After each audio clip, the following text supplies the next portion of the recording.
Mr. Benjamin Netanyahu, and the Vice President of the United States of America, Mr. Al Gore. Good afternoon. The Prime Minister and the Vice President will say a few words and then they will take your questions. Mr. Prime Minister, please. Thank you.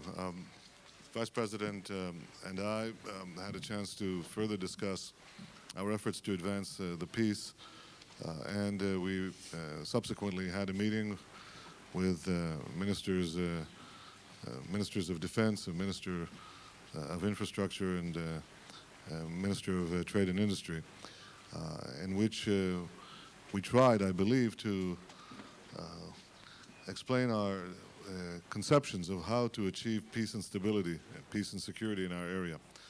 I want to say that we are committed to advancing this process. We are committed to achieving peace. We discussed all of the matters that are of concern on both sides.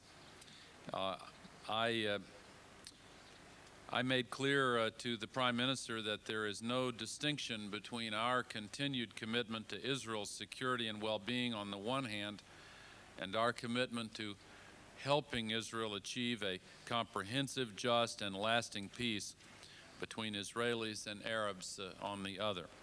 These two commitments are complementary, and the United States is intent on doing all that is within our power and imagination to help fulfill both.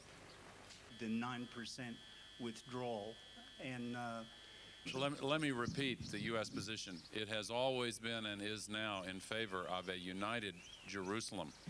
There are many questions that could be referred to the final status negotiation.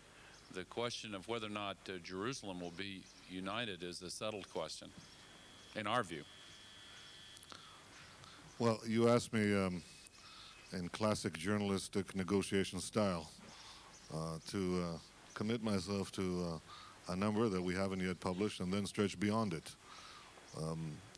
All I can say is what I said before, that if Israel is asked to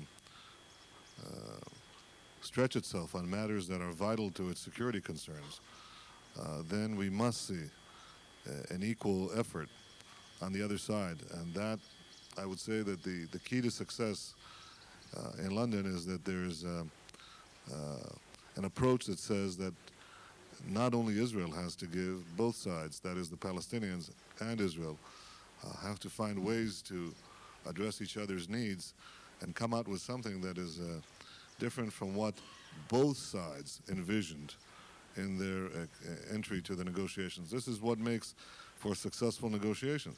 Mr. McQuillan isn't either. Okay. But is it fair to say that the London round is the last round?